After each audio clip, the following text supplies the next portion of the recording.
수학과 챕터 13 프로파일링에 대한 설명 진행하도록 하겠습니다. 프로파일링에 두 가지 일반적 접근 방식이 있다라고 해요. 실행과 할당입니다. 자, 그 다음 프로파일링 개요에 대해 한번 봐볼게요. 자바 가상 머신 프로파일링 모니터링 툴은 보통 저수준의 인스트루멘테이션을 이용해서 작동을 합니다. 저수준 인스트루멘테이션은 다른 프로그램 또는 객체를 입력받아가지고 대상 프로그램이 여러 지점에 끼워놓고 원하는 로직을 실행하거나 특정 수치를 계측하는 행위예요. 예를 들어 스프링 프레임워크의 SPECT-J로 AOP를 구현한 걸 예시로 들고 있네요.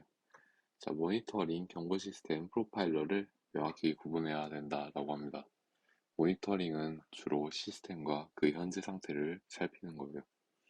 경고 시스템은 비정상적, 변칙적인 움직임을 감지합니다. 프로파일러는 실행 중인 애플리케이션의 심층 정보를 제공해줘요. 서로 연관되어 있지만 목적 자체가 다릅니다. 성능 문제를 진단하고 바로잡는 첫걸음은 문제를 일으키는 리소스를 찾아내는 거예요.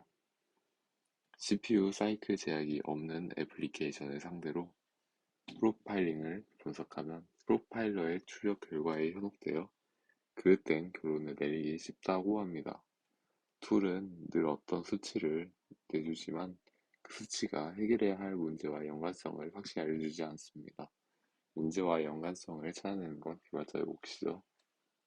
성능 엔지니어는 프로파일링을 수행하기 전에 성능 문제를 발견해야 된다라고 하네요.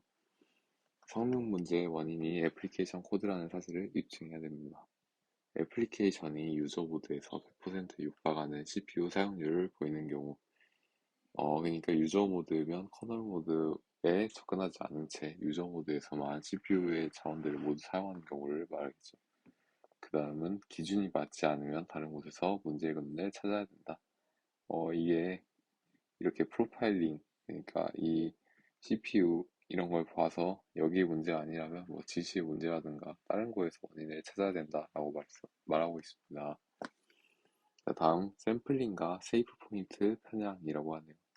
실행 프로파일링은 실행 중인 코드의 자료점, 스택 트레이스를 대부분 샘플링을 통해 획득한다라고 하네요.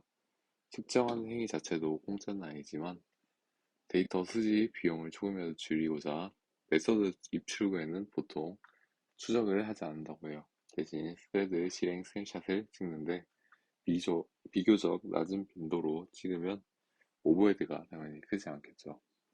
샘플링 주기는 성능 엔지니어의 갈등을 일으키는 문제라고 합니다. 성능에 예민한 애플리케이션이 너무 자주 샘플링하면 오버헤드가 감당하기 힘들고요.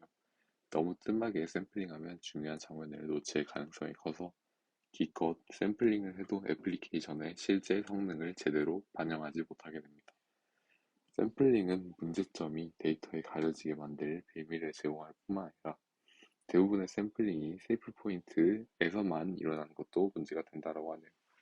그래서 세이프 포인트 편향이 무엇이냐라는 것은 두 가지 중요한 결과를 수반하는 게 세이프 포인트 편향인데, 모든 스레드는 샘플을 뜨기 전에 세이프 포인트에 다다라야 한다 라는 사실과 세이프 포인트 지점에 있는 애플리케이션 상태만 샘플링할 수 있다, 이 두 가지 중요한 결과를 수반합니다. 실행 중인 프로세스를 샘플링하기 전에 모든 스레드가 세이프 포인트에 있어야 하므로 그만큼 오버헤드가 높아진다.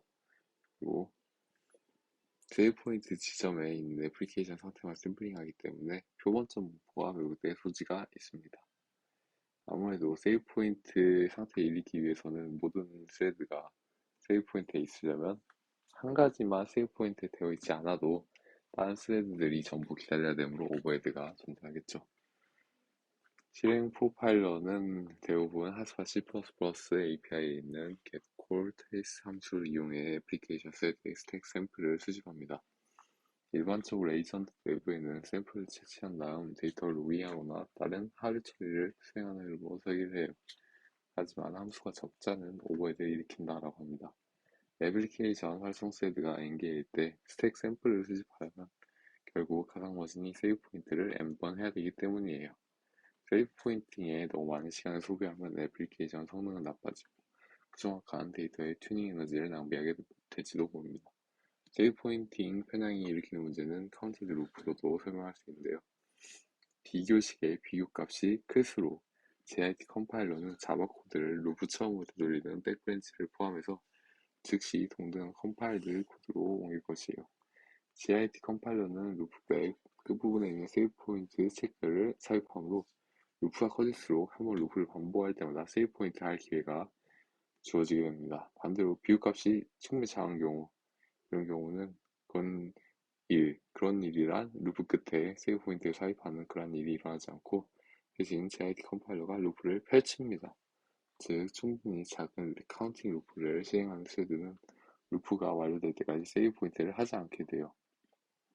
따라서 세이브 포인트에서만 샘플링하면 루프 크기와 작업 성격이 크게 좌우되는 편향된 작동 모습을 보이게 됩니다. 특히 루프 펼치기를 하면 엄청나게 많은 코드가 생성돼서 한 번도 샘플링되지 않은 코드가 만들어질 수 있는 문제겠죠. 자, 그 다음 두 번째는 할당 프로파일링이에요. 전체 프로파일링에서 실행 프로파일링이 차지하는 비중이 크긴 하지만 대부분 애플리케이션은 일정 수준의 메모리 프로파일링도 병행해야 됩니다. 애플리케이션의 할당 동작을 살피는 표준 메모리 프로파일링이라고 하네요. 자바상 머신에서 메모리 할당을 지시하는 바이트 코드는 다음 세 가지라고 하네요. new와 new array, new array가 있습니다. 자, 할당을 일으키는 옵코드는 이 세뿐이므로 인스트루먼테이션 할 바이트 코드도 이들 뿐입니다. 가장 단순한 인스트루먼테이션은 할당 옵코드를 지닌 인스턴스를 하나하나 찾아내 실제 할당 옵코드가 실행되기 직전에 로깅하는 정적 메서드 호출부를 사용하는 것입니다.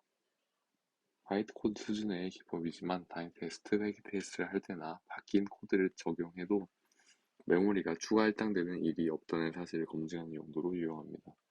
운영계에서는 적절하지 않다라고 하네요. 메모리가 할당할 때마다 부가적인 메서드 호출이 발생하면 호출 횟수가 상당히 증가하고 JIT 컴파일하면 인스트루먼테이션할 호출부가 인라이빙 되겠지만 그래도 전체 성능에 오지 못할 정도의 영향을 끼칠 수 있습니다. 셋 로컬 얼로케이션 버퍼를 이용한 할당 프로파일링 기법은 어떨까요? 어싱크니까 비동기 프로파일링 여는 하스파 전용 콜백을 이용해 다음 시점에 알림을 수신하는 T랩 샘플링 기법을 지원합니다. 새로 만든 T랩에 객체 할당될 때, T랩 밖에 객체 할당될 때, 객체 할당을 일일이 전부 다 세지 않고 매 n 킬로바이트 단위로 뭉뚱그려 할당을 기록하는 것이죠. n은 T랩의 평균 크기를 의미합니다. 이렇게 하면 운영계에서 써도 괜찮을 정도의 저렴한 비용으로 힙을 샘플링하고 수집하는 데이터는 샘플링에 따라 불완전할 수도 있긴 합니다. 그 다음 힙 덤프 분석이에요. 빼놓을 수 없는 할당 프로파일링 기법이라고 하는데 전체 힙의 스냅샷을 툴로 자세히 뜯어보면서 어떤 객체가 살아있고 그 개수와 타입은 어떤지 등의 중요한 팩트와 객체 그래프의 형상 구조를 파악하는 일입니다. 힙 덤프가 로드되며 성능 엔지니어는 덤프가 생성된 시점의 스냅샷을 살피며 분석할 수 있죠. 살아있는 객체, 죽었지만 미수집된 객체를 모두 들여다볼 수 있어요. 하지만 힙 덤프의 크기가 문제인데 힙 파일 생성은 힙을 샅샅이 뒤져 덤프 파일을 쓰는 과정이므로 스타트 월드 이벤트도 불가피합니다. 마무리는 대부분의 애플리케이션에서 프로파일링에 주 관심사는 할당 프로파일링과 힙 프로파일링이라고 하네요. 메모리 희생을 감수하면서까지 실행 프로파일링에 너무 몰입하지 않는 편이 좋다고 합니다.